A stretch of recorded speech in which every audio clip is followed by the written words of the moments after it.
Arthur's Puppet Theater presents Little Red Riding Hood. Welcome to Arthur's Puppet Theater, where you choose what happens. First, choose who's playing each part. Who do you want to play the lead role? Hey, thanks! Who should be the big bad wolf? Cool!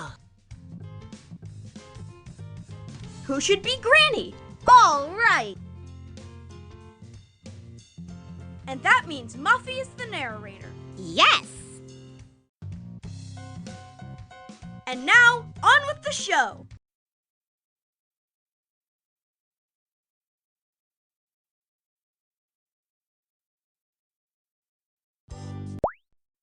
Arthur's Puppet Theater presents Little Red Riding Hood, as directed by you. Once upon a time, there was a little girl whose name was...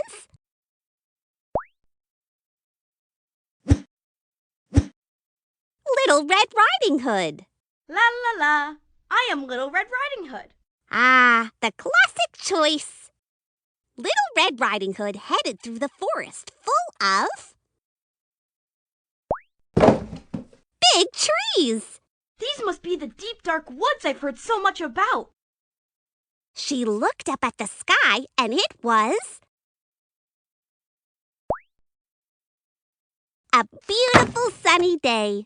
La-di-da, what a beautiful day. Little Red Riding Hood was...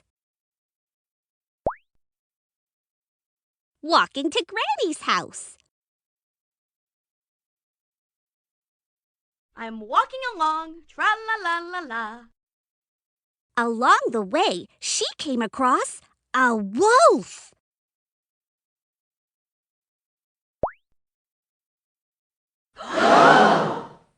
Hello, little friend. What brings you to my neck of the woods on this delightfully sunny day? I'm bringing a surprise to my Granny. Ooh, a surprise! And what kind of surprise do you have in your... basket? I baked my famous lemon squares for my Granny. The wolf knew right then and there that he wanted that surprise for himself, so he decided to set a trap at Granny's house. I was just wondering, where does your Granny live? She lives in that cute little cottage in the forest clearing, and that's where I'm going now. Bye! And with that, Little Red Riding Hood went off to Granny's house. But the big bad wolf knew a shortcut and planned to get there first.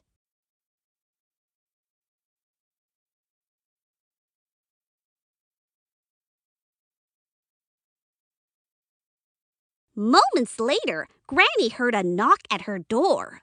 Who is it? Hi, Granny. It's me. I want to show you how I can rub my head and pat my tummy at the same time. Let me in. Oh, it's my granddaughter. Though she is a little early. Coming, dear. But when Granny opened the door, it wasn't her granddaughter at all. Aha! Oh no, it's the big bad wolf. Ah! The wolf grabbed Granny. And what dastardly deed did he do?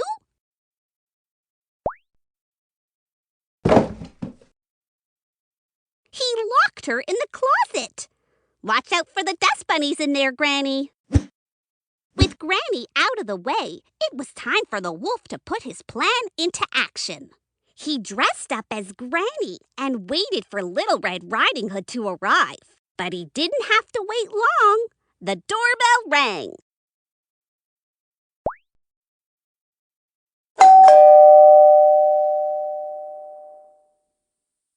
The door's open. The door's open. Let yourself in.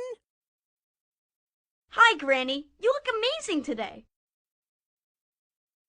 But when Little Red Riding Hood got near her Granny, she noticed something weird. Granny, what big eyes you have.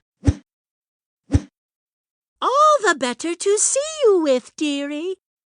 And what big ears you have, Granny. All the better to hear you with, dearie.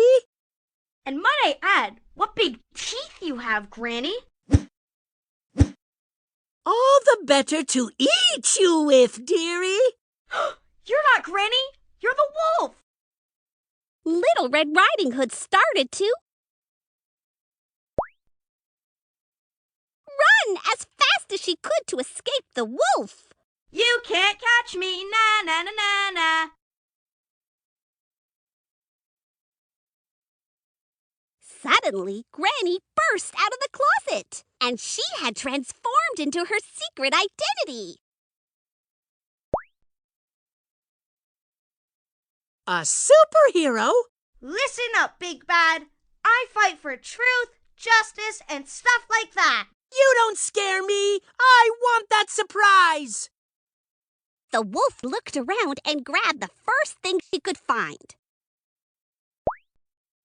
Let's see if you can bear being hit by this. Aha! Ah, this Granny is too tough for me. I'm out of here. Little Red Riding Hood couldn't believe it.